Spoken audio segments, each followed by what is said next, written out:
¿Qué hay, mi gente? Saludos. Yo soy Andrés González Berlesía, como siempre. Eh, en Radio Independencia ya, ¿verdad? Hemos tenido una semana cargada. Publicamos algo esta semana ya y tenemos 2 o 3 programas en camino. Pero no queríamos dejar pasar la oportunidad de hablar de lo que sucedió ayer, martes, en Washington. Y nos referimos, por supuesto, a la vista que hubo en el Tribunal Supremo de los Estados Unidos, donde por tercera ocasión en menos de 3 años hay un caso de gran envergadura sobre Puerto Rico que se está ventilando allí. Así que como eso es un tema al que nosotros le hemos dedicado algo en el programa y es, ¿verdad?, de carácter legal y es súper importante, pues no queríamos dejar pasar la oportunidad de hablarle de eso un poquito. Así que así informalmente me gustaría por lo menos decir, ¿verdad?, qué fue lo que pasó ayer y qué es lo que se espera en los próximos meses sobre ese asunto. Es un tema al que nosotros no solo, y by the way, si esto se está escuchando bien, mal, lo que sea, pues me dejan saber en los comments.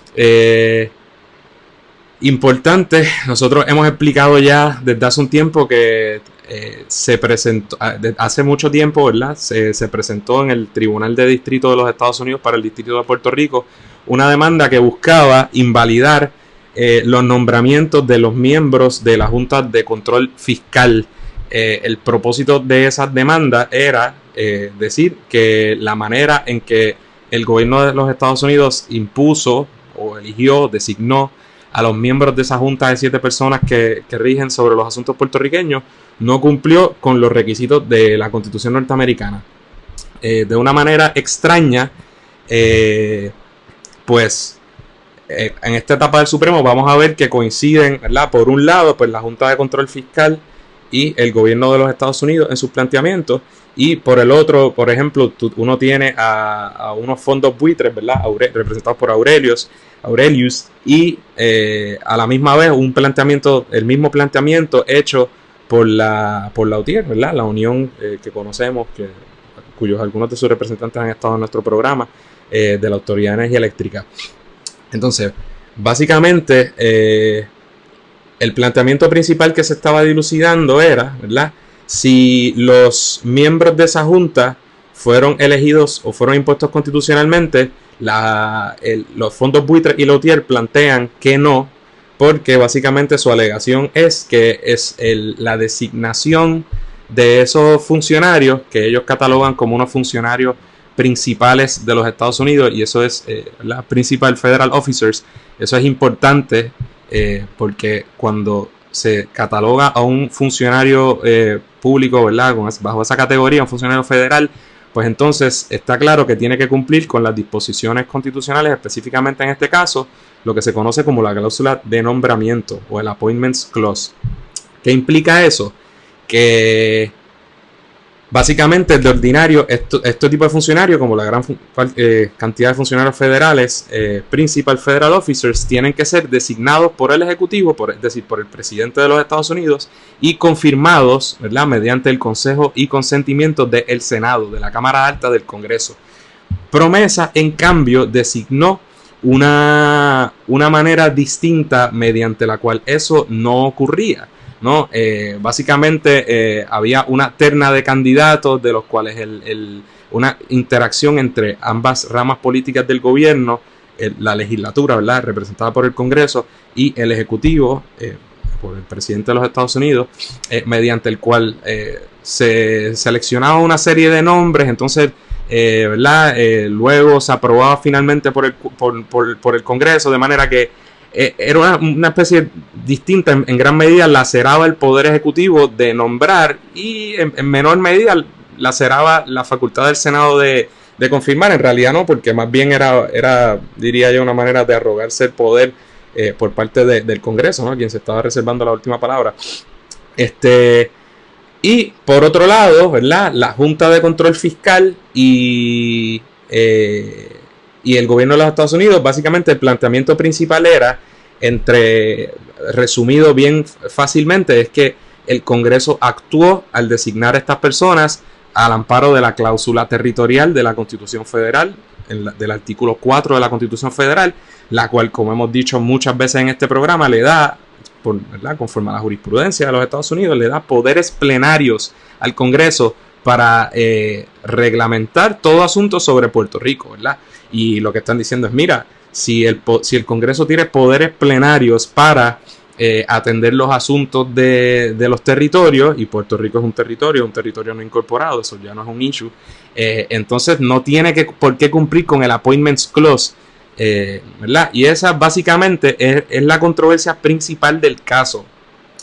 Hay una segunda controversia porque ese argumento, el de que los nombramientos eran inconstitucionales porque no cumplieron con la cláusula de nombramiento y ese proceso de nombramiento ejecutivo y confirmación del Senado, fue rechazado por la jueza Laura Taylor Swain aquí en el distrito, ¿verdad?, que es quien ve todos los asuntos de promesa aquí en Puerto Rico, y sin embargo esa decisión fue revocada y el tribunal de los estados del circuito de apelaciones para el primer circuito, que es quien revisa las decisiones del distrito de Puerto Rico, revocó y dijo, bueno, estos claramente son Principal Federal Officers, ¿verdad? Es una junta federal, no se compró el cuento de que la junta, a pesar de ser una creación del Congreso de los Estados Unidos, fuera una entidad de Puerto Rico, que es lo que dice Promesa, by the way, por eso nosotros la financiamos y estamos obligados a pagar por eso.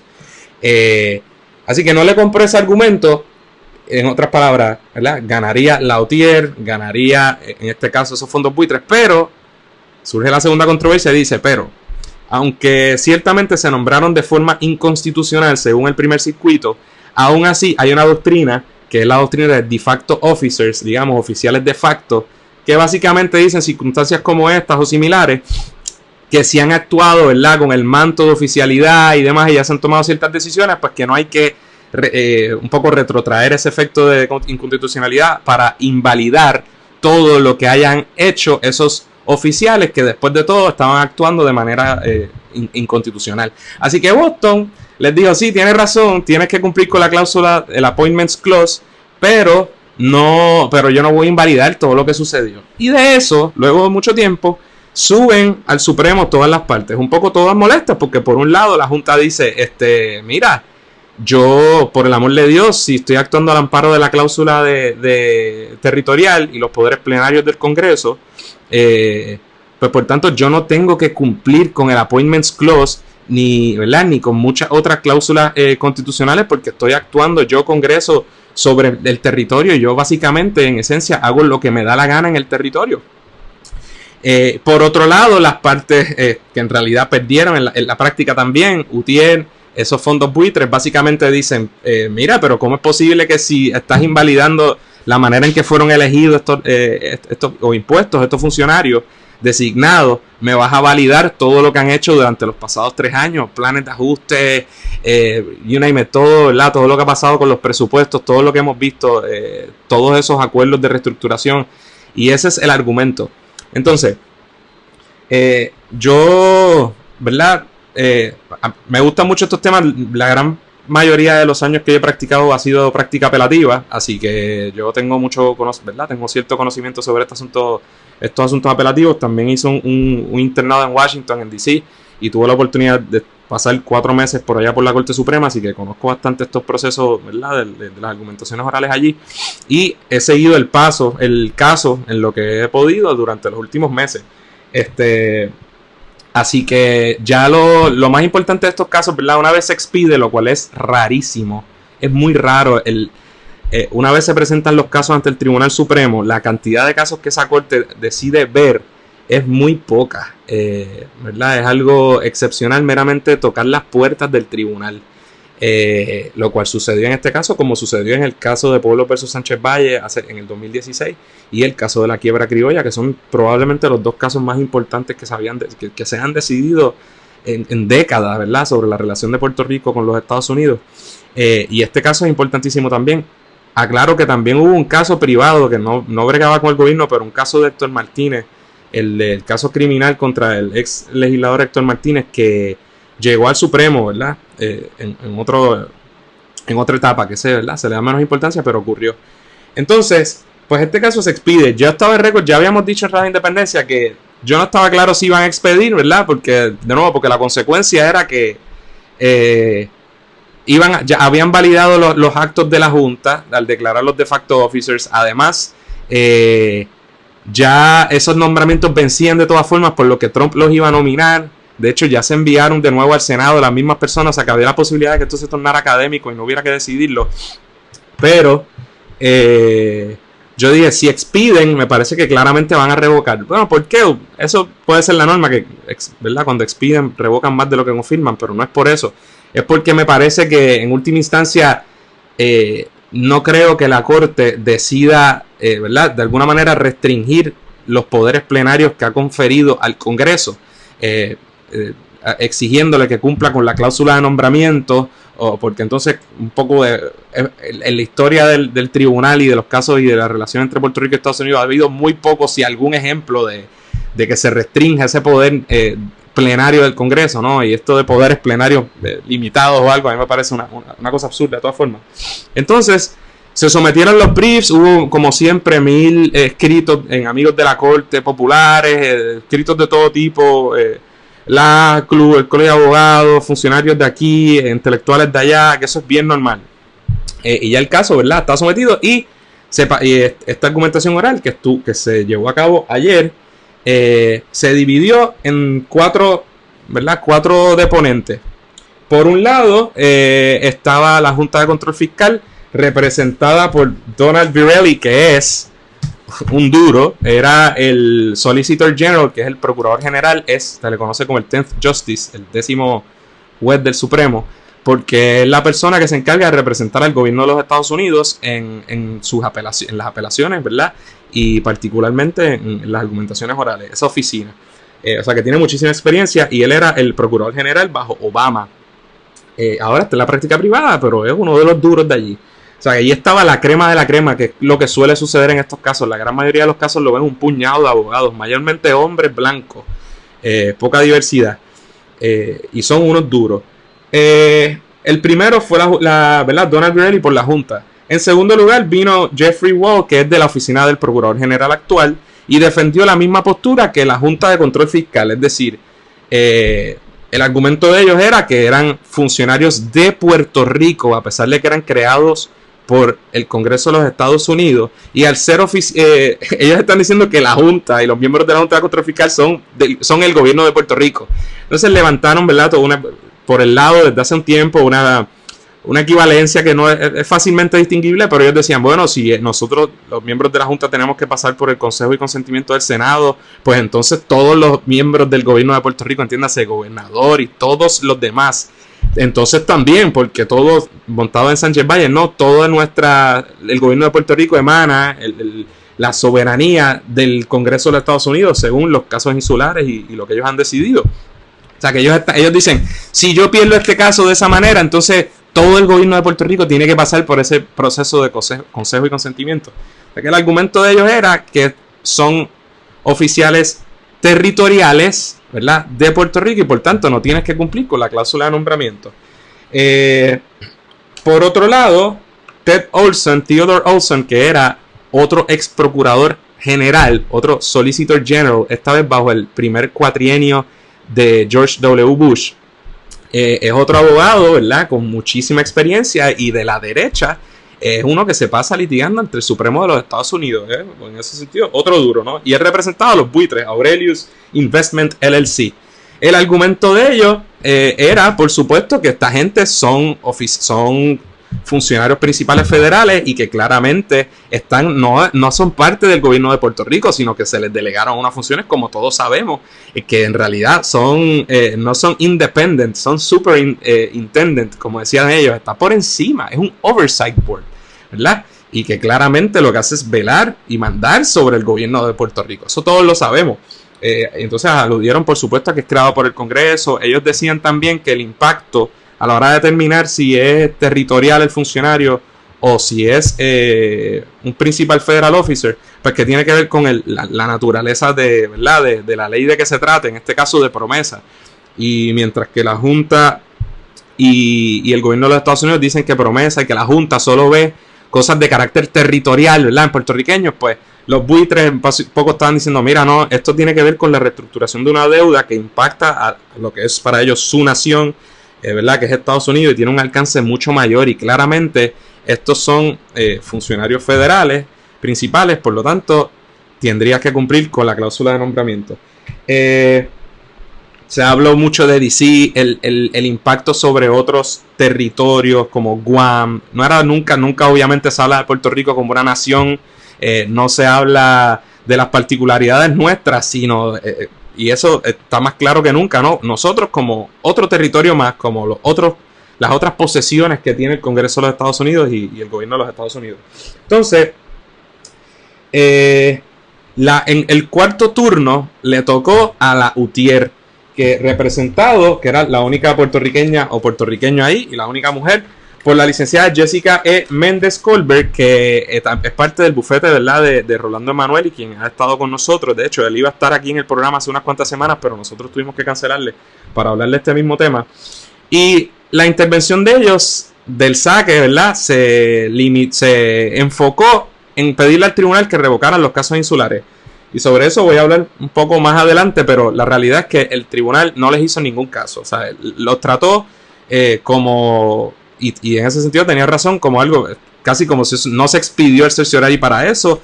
Si se atendió en los briefs, ¿verdad? Ciertamente los jueces no lo cogieron como, casi como si estuviera before the court.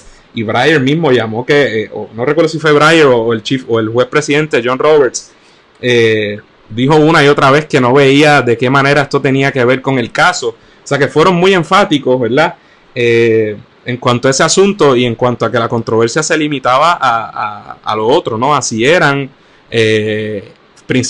oficiales federales u oficiales territoriales. Una y otra vez rechazaron entrar en el asunto de los casos insulares. Entonces, eso, ¿verdad?, procesalmente, eso fue lo que pasó. No creo que la vista, ahora un poco de impresión, yo no creo que la vista haya alterado gran cosa o haya persuadido en realidad ni más ni menos a los jueces sobre las posturas que ya tenían. Ahora me da mucha risa, y tengo que decirlo, como la prensa y mucha gente, y particularmente populares, vi otra vez a Aníbal Acevedo Vilá y otros hablando de que ellos tenían esperanza o pensaban que esto podía de alguna manera alterar la relación. Yo francamente no sé en qué están pensando, están locos, porque si bien la adjudicación de este caso podía de alguna manera, si se determinaban que ese tipo de funcionario tiene que cumplir, perdónenme, eso lo pueden decidir todavía, por supuesto, pero que decidan que tiene que cumplir con la cláusula de nombramiento, bueno, pues en la manera en que eso restrinja los poderes del Congreso, pues sí, altera, ¿verdad?, un poco, le pone ciertas trabas. Pero por el amor de Dios, los casos insulares y el carácter territorial de Puerto Rico no se iba a alterar ni se va a alterar. Y si me equivoco, me lo pueden sacar en cara luego. Pero este caso jamás, esto no estaba ante el tribunal no expidió para eso. Entonces, incluso todas las partes parten de la premisa del poder plenario del Congreso sobre sus territorios y sobre Puerto Rico. O sea, que cómo pensar que eso de alguna manera podía ser alterado me parece desenfocado por completo. Hecha la salvedad de que, ¿verdad?, si pierde la Junta, bueno, pues ahora sabemos que el Congreso tiene que cumplir con ciertas salvaguardas constitucionales en cuanto a, en este caso, el nombramiento de ciertos funcionarios. Entonces, en general, y ahora todo el mundo está diciendo, ¿verdad?, lo que a mí me parece bastante claro, que probablemente van a revocar. Yo creo, primero, que la posibilidad, la OTIE y los fondos buitres, que pues la tienen difícil, primero, porque la posibilidad de que el tribunal revoque todo lo que ha hecho la Junta hasta ahora, a mí me parece que era ínfima, es ínfima. ¿Sabes? A mí me parece, y yo me estoy tirando al charco, luego me pueden tripear si me equivoco, pero me parece que eso no va a pasar bajo ningún concepto. O sea que a ellos les va a importar menos, por, ¿verdad?, el otro asunto por dos razones. Bueno, porque si pierde la Junta, lo único que pasaría es que entonces que nombran, como ya sucedió, nombran a la misma gente y pasa les darían un término, un tiempo, y pasaría por el consejo y consentimiento del Senado, ¿verdad? Y eso sería en el peor de los casos. Y, ¿verdad?, lo cual entonces no es gran cosa si no invalidan lo que sucedió anteriormente. Pero yo en última instancia creo que van a revocar porque, ¿verdad?, como ya ha visto mucha gente, que los van a declarar que son funcionarios territoriales, como dice la Junta, y que por tanto no tienen que cumplir con la cláusula de nombramiento. Y sobre eso hay mucho que decir, porque es que la gente ahora lo analizan y es como si, pues claro, es que son territoriales, casi minimizando la controversia. Lo que está diciendo el tribunal es duro, es una cosa descabellada. O sea, al igual que los territorios, lo que está diciendo es, mira, el Congreso decidió crear unos funcionarios e imponer una estructura gubernamental sobre Puerto Rico, pero como dijo que eran de Puerto Rico y le dio ciertas características que ellos parecen creer que es que son de Puerto Rico, pues no pasa nada. Entonces apagan las disposiciones constitucionales que deberían limitar el poder del gobierno de los Estados Unidos. Eso ya nos estamos acostumbrando al hablar de territorios, ¿no? Y de que eso ocurre en los territorios. Eso es lo que plantean los casos insulares. Que aquí no aplican automáticamente todas las disposiciones de la Constitución de los Estados Unidos. Y eso es descabellado. Eso está cabrón, porque eso es decir que tú puedes tener colonias. Entonces, lo que son unas limitaciones estructurales de la Constitución que limitan el poder del gobierno federal, pues ellos lo que tienen que hacer es crear entidades coloniales, entidades territoriales y ya, y no tienen que cumplir con los requisitos constitucionales. Eso, si fuéramos extraterrestres, sería una verdadera barbaridad. Pero lo que parecen decir, ¿verdad? Y por donde parece que se van a ir, es que pues que como ellos tenían la intención de crear estos funcionarios y esta entidad que claramente es impuesta por el Congreso de los Estados Unidos, que claramente es una entidad americana a todas luces, pero como ellos decidieron que fuera, en teoría, ellos dijeron que era de Puerto Rico, y para unos asuntos de Puerto Rico, a pesar de que nosotros no votamos por ninguno de ellos, pues entonces que eso está bien, y de esa manera, ¿verdad? Es muy probable que vayan a disponer del caso. Procesalmente, lo que puede suceder ahora que el caso está sometido es que en teoría se puede decidir. Esto en teoría podría ser mañana, podría ser la semana que viene. Y que digan una sinnúmero de cosas. Que tienen, si gana Lautier y ¿verdad? Y estos buitres, pues en teoría invalidarías todo lo que hizo la Junta y tendrían que empezar de nuevo y tendrías que nombrar el presidente a los funcionarios y que el Senado los confirme. Podría suceder también que validen exactamente lo que hizo el primer circuito. Se nombraron inconstitucionalmente, pero olvídate, valido todo lo que hicieron hasta ahora, porque si no sería un revolú.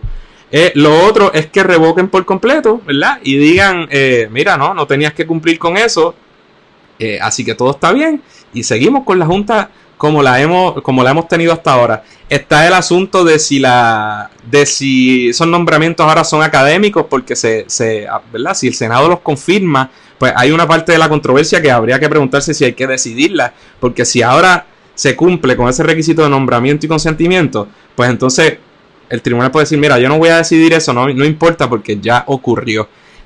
Pero aún así persiste la controversia de si se va a validar todo lo que se hizo antes, ¿no? Si los van a declarar de facto officers, porque hay partes, Lautier y estos fondos buitres, que plantean que hay que invalidar todo eso. Así que eso se va a decidir. Así que yo creo que ese es el panorama como está. Yo creo que es muy, muy difícil, ¿verdad? Para Lautier. En este caso, yo creo que probablemente puede ser como un 7-2, algo por el estilo. Y en mi opinión, yo creo que van a revocar todo y van a validar, van a decir, mira, no, el Congreso son ¿verdad? Funcionarios territoriales y el Congreso puede hacer lo que quiera. Pero Sonia Sotomayor a todas luces parece que va a disentir y me quiero detener sobre sus expresiones. Yo creo que ni Breyer está tan claro, no los jueces liberales, pero puede que Ginsburg, Breyer, quizá Kagan se unan, ¿verdad? A esa disidente. Así que puede haber 2 o 3 votos. Pero yo creo, ¿verdad?, que con toda probabilidad va a ganar la Junta. Pero sobre el problema con el liberalismo americano y los de aquí, con el colonialismo y el ELA, expresiones de Sotomayor, ¿verdad? Que por ejemplo, incluso habló del Breyer le llama partnership en una, a la relación de Puerto Rico con Estados Unidos, en una le habla de partnership y se habla de un asunto de home rule. Sotomayor, déjame ver qué otra cosa apunté por aquí que me llamó la atención. Pareció Sotomayor querer insuflarle nuevamente como bríos de características de soberanía a Lela, porque hablaba de que, bueno, a lo mejor en Sánchez Baños nos estábamos refiriendo a la soberanía última versus la inmediata. Puras tonterías. Entonces mencionó Sotomayor el Compact with the United States. Entonces es bien chistoso, es bochornoso y es bien chistoso porque creen que le están haciendo un favor a Puerto Rico ¿verdad? Tratando de meterle soberanía a una colonia, a la vez que reafirman y no cuestionan que el Congreso tiene poderes plenarios sobre el territorio. O sea, ellos estarían contentos si de repente, ¿verdad? Tienen que, por ejemplo, pasar por la cláusula de nombramiento y demás, pero validas el poder del Congreso de legislar sobre Puerto Rico de manera tan amplia. O de verdad vamos a decir que el poder último, la soberanía reside en el Congreso, pero que a la vez queremos que cumplan con ciertas disposiciones constitucionales como la cláusula de nombramiento. O sea, es un poder plenario limitado.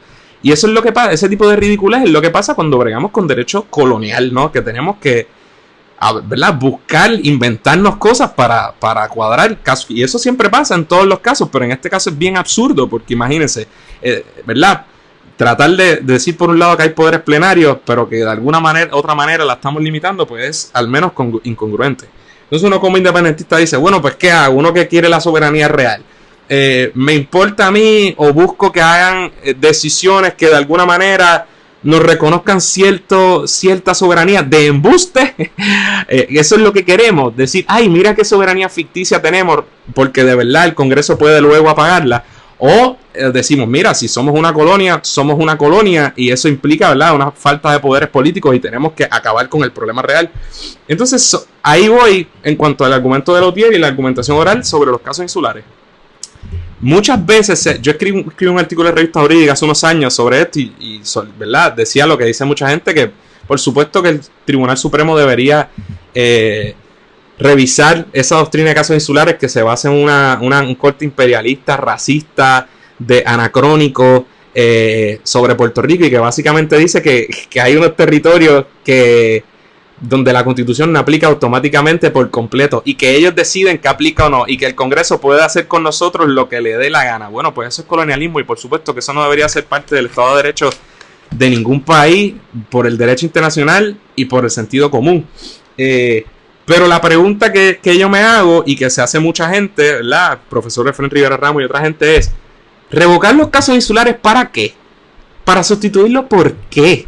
Porque lo que estaba planteando Lautier, con quien yo soy muy solidario, estuvieron aquí y yo no culpo a nadie por llevar los casos en defensa de sus clientes, o sea, que eso no se malinterprete, ellos tienen que hacer lo que tienen que hacer.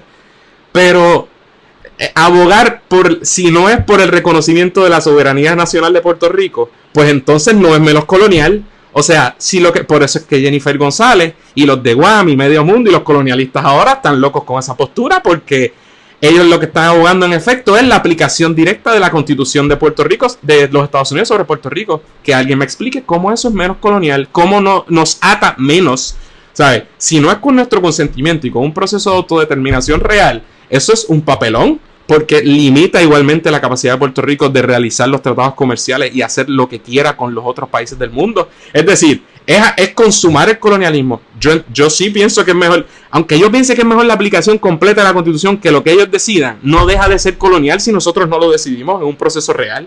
O sea que cada vez que me hablan de acabar con los casos insulares, hay que saber cuál es la otra parte y qué es lo que tú estás pidiendo, porque si no estás pidiendo lo mismo que los PNP, que es que te traten igual que tus fellow Americans, y eso a mí particularmente no me interesa y no es menos colonial. O sea, que esa es la disyuntiva. Por eso es que esto es un asunto político, por más que le demos la vuelta al asunto jurídico. Esas opiniones que vengan de jueces que han sido proela, como Breyer, como parece ser Sotomayor, no ayudan realmente, y siempre va a haber una discrepancia entre la aplicación de los derechos individuales y lo que es nuestro derecho colectivo a la libre autodeterminación e independencia. Así que siempre tenemos que estar bien pendientes que cuando se dan estos casos, independientemente de lo que uno crea o de cómo quisiera que fuera el Estado de Derecho allá y acá, no podemos perder de perspectiva el asunto político que hay detrás, porque si no caemos en lo mismo que el PNP.